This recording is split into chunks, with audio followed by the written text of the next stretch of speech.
Hey Suns fans, how are you? I am Rich Rubin, and it is Suns' latest segment. Who knows? We're doing so many of these, but I got my lucky Suns 1977 autograph ball.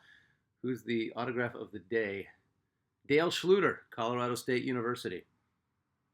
And also Ronnie Lee. Remember Ronnie Lee? Traded for Truck Robinson back in the day. All right, Ronnie Lee. He also went to University of Oregon, also played for the Pistons and the Jazz. Okay, so Summer League is in full swing. And the Suns are 1-2. They play today. They actually are playing right now against Minnesota. If I get the score before I'm done with this, we'll let you know how they're doing. Summer League is it's less about wins and losses. It's more about looking to see how the top draft picks do and if they're gamers, and also to see certain rotation players. I think not 100% sure, but I think Royce O'Neal played at least the first summer game. Maybe I think he's coming back from an injury. And Suns' top draft pick from last year, Ryan Dunn. And I mentioned this on the last Suns' latest. Best player on the court for a couple of games now. Ryan Dunn looks like he might be a really nice surprise if he gets on the court this year. I think that'll happen. So the games themselves are competitive. Guys are fighting for roster spots, doing everything they can to showcase if they're a good team player or if they're right for the team that they're on. The other thing about Summer League is, let's say, I'll just use him as an example, not to jinx him, but let's say Ryan Dunn doesn't do that great for the Suns for what they're looking for, but let's say they're playing against Oklahoma and they're like, holy crap, we could use a guy like that. So even if you don't make the team that you're on during Summer League, it doesn't matter. It's the same as practice squad for NFL. Guys will get cut from practice squad, but another team might pick you up. The point is to get out there to make an impression. So signed rookies still have to show up and prove that they can hang. Top guys like, let's say, number 1 overall pick Cooper Flagg of the Dallas Mavericks. They saw him once. He had an uneven first game, whatever. He had a pretty good second game, and now they're going to shut him down until the preseason. And that's pretty par for the course for the top draft picks, unless there's something wrong or unless they're really working on something. But tragedy would be to have like a top 10 pick go down in the Summer League before you even start the season. And that keeps happening because the NBA season is too long. We're going to do a whole thing on games played and how long the NBA season has become. Just for commercial money, it's obnoxious. So for the Suns, all eyes, as we've been talking about, because it's kind of a big deal. Kaman Malawash, the number 10 pick overall, traded from Houston to the Suns in the Kevin Durant deal. 7'2", traditional center. Best prospect the Suns have had in years, and I'm talking just as good as a prospect as DeAndre Ayton. We know how DeAndre Ayton panned out, but as a prospect, Ayton was right up there. A defensive-minded center. It's exactly what the Suns need. He had a pretty good first game for a guy who is still learning the game. But the instinct, the defensive-mindedness, the rim protection, and loving an alley-oop, he's a project, but so much upside. I mentioned Ryan Dunn from last year. Suns' top pick. Ryan Dunn has been playing like he has something to prove, and he does. He needs the minutes, but we're going to get into the strategy for the season, but I think Ryan Dunn really might figure into that. He didn't get enough minutes last year. It wasn't his fault. Bad locker room. Coach lost the team before the All-Star break. Coach is gone. Ryan Dunn is still there. And he was the best rookie defender coming out of the draft, and people still swear by that. They say this guy can absolutely be an all-NBA defender. I firmly believe that. The minutes that he got and I saw, he is long. His instincts are good. He loves to gamble and get steals, and his gambles are usually pretty good. He came into the league as the best rookie defender. He has all the tools, killer motor, great feet, incredible balance. I wish he put on a little bit of muscle, maybe like 5 pounds of muscle just in the upper body, just so he can body up some guys that might run over him. His 31% three-point shooting last year didn't cut it. He didn't really get a chance to work on it during the season. He needs to get up to 40 if he wants to start. That's my humble opinion. He could be one of the best 3-and-D players in the league. And once again, the Suns really need this. All games on Summer League, by the way, broadcast on ESPN, ESPN2, ESPN Plus, or NBA TV if you got that package. So if you want to watch. I happen to be in Las Vegas. I don't know exactly what year. It was between 2003 2004. And I was working in radio in Sacramento, and my buddy, a coworker, had his bachelor party. So we went to the Palms, which was owned by the Maloof brothers, who at the time owned the Sacramento Kings. So, on that rock polisher of a flight on Southwest Airlines from Sacramento to Las Vegas, I should have known something was up when Meta World Peace, Ron Artest, former NBA Defensive Player of the Year, was sitting in front of me, and when he got to the airport, he was greeted by another former NBA Defensive Player of the Year, Marcus Camby. So it's fun.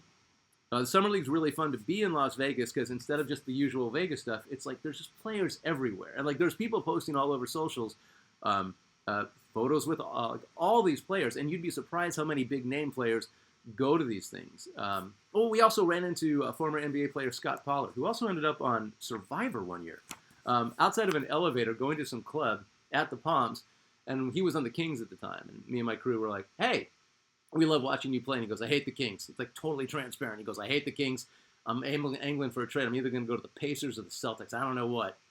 And I can't remember what happened, but he wasn't on the Kings the next year. He was on either the Pacers or the Celtics. I'm pretty sure it was the Pacers. So it's kind of cool. You get these guys in these moments of privacy where they're just hanging out at the hotel and nothing's really happening with them, especially the old pros that are going to go and watch. And it was just kind of cool. It was kind of a fun thing. So above average defender. Wait, where am I? I just screwed something up. Hold on.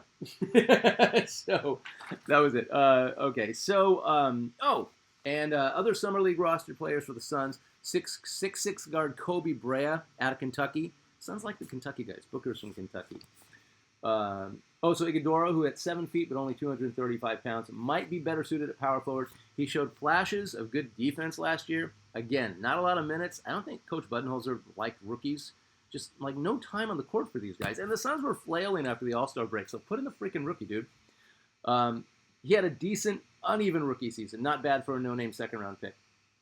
And he also spent time in the G League, the Valley Suns, I think they're called. So he could be good. I have a feeling the name will come up in trade packages if he doesn't show us something. We'll see. We'll know by when that season kicks off. When next season kicks off. Speaking of next season, the strategy for this upcoming season. So, quick note: former Kings, Rockets, Raptors, Nuggets, and I think most recently Orlando Magic assistant coach Jesse Mermes. I think I'm saying that name right. Mermes. We'll find out. I've never heard of this guy before, but he has been a top assistant quietly in the NBA for a couple of years, and now Coach Jordan Ott secured him from the Magic, so now he has a top assistant, and it's that was a well-respected Orlando Magic staff who've done a lot with one really good player, Paolo Machero, and then a bunch of other guys that are realizing their potential. Look out for the Magic, by the way.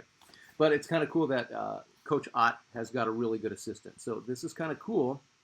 What is the strategy for this year? What kind of team are the Suns going to be?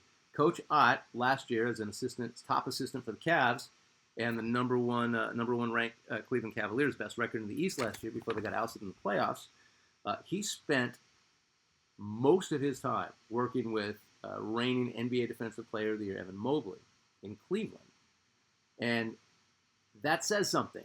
Mobley, he's always a good defender, but one-on-one all year long with one guy to make him this elite of a defender. Oh my God, the Suns need something like this. So Coach Ott might be emphasizing defense. We all thought that Frank Vogel was going to do that. Didn't happen. We all thought that Budenholzer was going to do that. Definitely didn't happen. Proof, no Ryan Dunn in the lineup. So maybe Ott is going to do something in the way of making the Suns a more defensive-minded team. Or at least a more balanced team. They were so matador last year. It was maddening to watch. Now, with Kevin Durant gone and Jalen Green in, it's not like an upgraded defense. It's just, and I'm going to say this about Booker and Kevin Durant and even to a lesser extent Bradley Beal, these guys are paid to fill up the bucket. So as far as, well, he's not a good all-around player. He's a really bad defensive player. And it's like, I don't need Devin Booker to be a stopper. I need him to play good passing lanes. I need him to go for steals, and I need him to keep his man honest. But 9 times out of 10, Booker's going to outscore the guy guarding him. So I'm not worried about everybody being a stalwart defensive player, but I want the guys that are known for defense. Ryan Dunn, Dylan Brooks, Kamen Malawach, Mark Williams, the other Suns center, who nobody knows what's going to be, how he's going to be. He's always injured. But all rim protectors, all good body one-on-one defenders. So KD is gone. Booker is going to be able to light it up. A lot less pressure on Booker. I know it seems like, oh, now all the offense goes to Booker. That's how he likes it. And he has become an incredible facilitator. I don't want to see point Book. I don't want to see Bradley Beal running point if they decide to keep him. But he is a good facilitator. He loves alley-oops. He is so good at helping out his teammates. He's so good at finishing by himself. He understands all the concept of point guard, but the pressure is off of Booker. Now all he has to do is be Devin Booker again, and I'd like for him to get back to he was All-NBA first team 2 years ago when the Suns had won 64 games. So I can't remember the last time the Suns were defensive-minded. Surprisingly, the 7 seconds or less Suns, pretty good defensive team. The rating was good. They played passing lanes. They played a ton of help defense, but they ran so much. The other team was just too tired to guard them. So by that rationale, the Suns became a good defensive team. So what kind of team will Coach Ott put on the floor? I'm hoping more than anything for balance. Have good scoring and good defense in the starting lineup. So I'm hoping for Dillon Brooks and Ryan Dunn to start. And I'd like to see Ryan Dunn play off guard, even though Booker is the shooting guard. It's still going to be tricky since they don't have a point guard anymore. And I still don't understand why let your point guard go. I'm hoping Mark Williams is injury-free, gets to showcase what the Lakers, Hornets, and Suns all believe he can be. If he's not injured, look out. Suns might be, you might be in for a surprise with how good rim protection gets with the Suns. I hope all these new guys free up Devin Booker. I want him to get back to first-team All-NBA. There's a whole lot of new pieces, so it might, definitely you're not going to know what kind of team the Suns are until pushing the All-Star break. We might not even see the same consistent starting lineup until after the All-Star break. But I would like to see something consistent, and I think with all the new faces, there will be a whole lot more patience, if that makes any sense, to see if they can get to a consistent spot. That'd be kind of cool. Moving on to Jalen Green, one of the newest pieces. So, thank you. The issue is a Harley Whiplash. The issue is the Suns have too many wings. We got Booker, we got Jalen Green, we have Dillon Brooks, we have Ryan Dunn, we have all these wings. So, what do you do when you have a bunch of wings? You find out what they're good at. But think about the pairing of Dillon Brooks, Kaman Malowich, Devin Booker, and Jalen Green. I mean, as I said, during strategy, I don't know how it's going to work out. They don't know how it's going to work out. We don't know how these guys are going to mesh. They've never played together before. But there's a lot of talent. There's a lot of upside. Jalen Green didn't quite live up to his offensive potential while he was in Houston, even though there's no question he can fill it up. And I love guys that there's no question they can do it. Are they going to be in the right system to do it? So Green is not a point guard. So him and Book in the backcourt, now we have the same problem we did when we had KD and Booker in the backcourt, or KD and Beal and Booker on the floor at the same time. Not enough basketballs to go around, and nobody's running point. So I don't want to see Booker playing point. I know I mentioned this before. As I said, good facilitator when needed. Great passer, great facilitator. I just don't want it to be the focal point of his game. I want him to catch and shoot the ball on his own, because he can make his own shot. He can basically pass to himself. And I don't know if Jalen Green can be converted. I don't think that's in his bag. I don't know. I haven't seen enough of him. No one's seen enough of him. We just know that he's a great offensive player. That being said, Green had a 35-point game against Golden State in the playoffs, but then he failed to get 20 the rest of the series, and the Rockets lost, although they looked like the better stacked team. So there's inconsistencies in Green's game. In his young game, we don't know what he's capable of yet. Now, put him with Booker, not so much pressure to score, and that can be a good thing for Jalen Green. So maybe he becomes a facilitator. Maybe there's a talent he didn't know he had. I just don't want Book to play point. Have I made it clear that I don't want Devin Booker to play point? Thank you. Excellent passer, loves to set up his teammates. This is Booker. And a bonus for Green, who's an awesome and really strong finisher. No question, Green has the tools, NBA body, will to score. Maybe, just maybe, Jalen Green is what the Suns were hoping they were going to get Bradley Beal, except younger and stronger and bigger. Now that would be incredible. And if that happens, and they can have Jalen Green at least starting out to back up Book, and you don't lose any offensive firepower when Devin Booker sits down, you're going to forget all about Kevin Durant. Moving on to Suns Legend of the Day. This is always going to be my favorite part of Suns latest. So the other day I did Charlie Scott, and talking about the great and legendary Charlie Scott, it reminded me of who the Suns traded for. They traded Charlie Scott for, and they traded Charlie Scott for a guy named Paul Westfall. So you go around Phoenix right now, and you ask people, who's your favorite Phoenix Sun of all time? And I'm talking modern fans, today fans, people that might have not even been Suns fans. People that were Suns fans barely 10 years ago, or young people. Because if their parents are doing it right, they're telling them about Paul Westfall. Paul Westfall is a huge, huge part of the history of the Phoenix Suns. and I knew it wouldn't be long before I mentioned him. So All-American at USC along with Gus Williams. People forget Paul Westfall, drafted by the Boston Celtics. I think in '72, he had a few good years for the Celtics. He ended up playing on their 1974 title team with JoJo White, John Havlicek, Dave Cowens, Don Nelson. All the guys that would end up beating him the next year in the finals. We're going to get to them. So traded to the Suns for All-Star Charlie Scott. Westfall was good. Charlie Scott was a 3-time All-Star. Paul Westfall hadn't made an All-Star team. He wasn't even a consistent starter. And the Suns traded a 3-time All-Star for him, and people were, what are you doing? This guy's our leading scorer. This guy gets 25 points a game. He's an All-Star, and you're trading him for a guy who's never been to the All-Star game, who's not even a starter. All those issues ended really fast. Immediately, clearly showed that he was an All-Star player, leader of the Suns.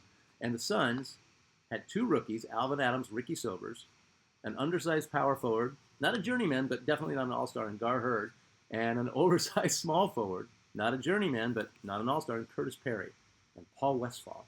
And he led that team to the NBA Finals against the team that traded him, the Celtics. So in the finals of that first year of the Suns, this is really, really quick because a lot of people forget about this. Paul Westfall, one of the most cerebral players ever to play the game. In the second overtime, something had happened where the Celtics had a 2-point lead. And Paul Westfall, knowing that the Suns were out of timeouts, went over to the ref and said, "We're out of timeouts, right?" I'm sorry, the Celtics had a 1-point lead. And he went over to the ref and he said, "We're out of timeouts, right?" And the ref said, "Yeah." And he says, "Timeout. I'm not sure about today's rules. If you call a timeout on the floor when you're out of timeouts, that's an automatic technical. Celtics get the ball, sink their free throw. But back in the day, the team that got assessed the technical would get the ball at half court, not at the other end, at half court. There was 2 seconds left.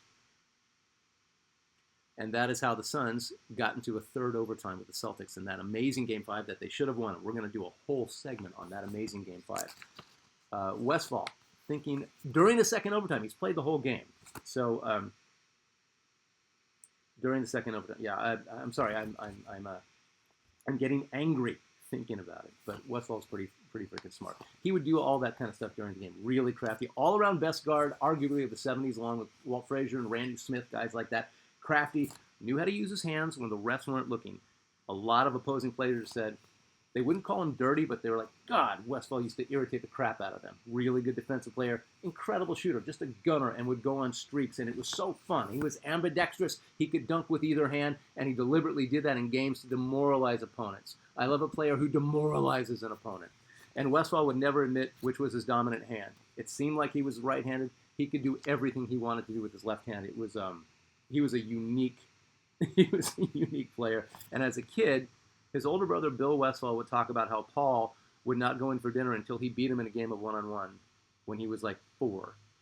And like he was this tiny kid and the ball was bigger than him and he refused to come. He would like every night it was obnoxious. His parents would say, "Paul, get in for dinner. It's 8. It's dark." No, I got to beat Bill. It was just like a hassle. That is how determined this guy was to kick your butt.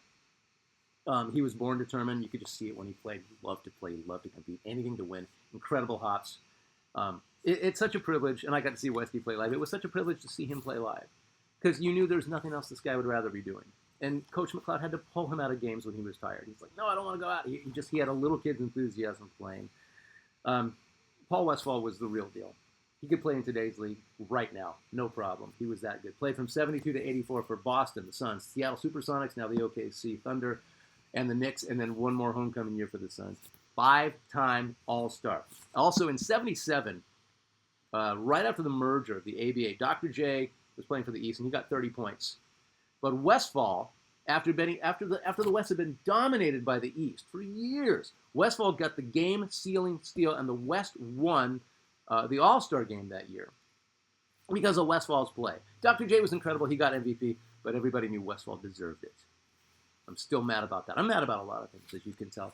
3-time All-NBA first team, 1-time All-NBA second team. There was no question in his prime that Westfall was the best guard, and not only the best guard, the best all-around guard, and arguably the best all-around player in the NBA. And he doesn't get spoken about enough for that. It bothers me. Averaged 25 points per game in 1977. He won the very first horse competition, which was really fun. You got to see your favorite players go one-on-one and play horse. And if you don't know how to play horse, ask your dad. You should learn. He won the first competition. And NBA Comeback Player of the Year with the 1982 Knicks. He had a bunch of injuries after he left the Suns. He was traded for another Suns legend, Dennis Johnson, mostly known as the Celtics and Sonics legend, but DJ was on the Suns for a minute. Westfall coached the Suns after retirement to the best record ever at the time in '93. He led KJ, Thunder Dan Marley, and Charles Barkley to the finals against MJ and the Bulls. And yes, the Suns lost those finals. Stop reminding me. Most people have said that Suns team was they lost the series 4-2, and they blew the first two opening games at home, and I could never understand why that happened. But they lost to the Bulls. Most people said, as far as player matchup to player matchup, including Barkley and Jordan, that Suns team in '93 had the best chance to dethrone the Bulls. It didn't happen. I know, Chuck. Number 44, retired by the Suns. He is a member of the Ring of Honor. Westfall inducted into the Naismith Basketball Hall of Fame as a player in September of 2019, rightly so. In August 2020, Westy was diagnosed with brain cancer. He passed away January 2nd, 2021 at age 70 in Scottsdale, Arizona. One last thing on Westfall. Growing up in Phoenix, it was a different time back then where you had access to players. So I would see Westfall twice a week. He'd either riding his bike around my neighborhood. He lived in a house on, I want to say 7th Avenue in Phoenix, and everybody knew his house because it was the only one that had a tennis court in the backyard. So you could always see the lights on, and you could just hear pop, pop, pop, because Westy was playing tennis. He was such a competitor. And I'd see him at the practice all the time down the street at the JCC. Growing up, Westfall was the real deal, a true competitor, and a good guy. And rest in peace, Paul Westfall. All right, hey, thank you so much for indulging me. I am Rich Rubin. This is Suns Latest. We're going to do it again. I already gave you the autograph of the day, right? All right, I'm going to find the other one. I have one of these, the little basketballs, autographed by the championship team. They were the championship team in 1976, even though they didn't win it. All right, thank you so much for tuning in. We'll talk soon. Bye.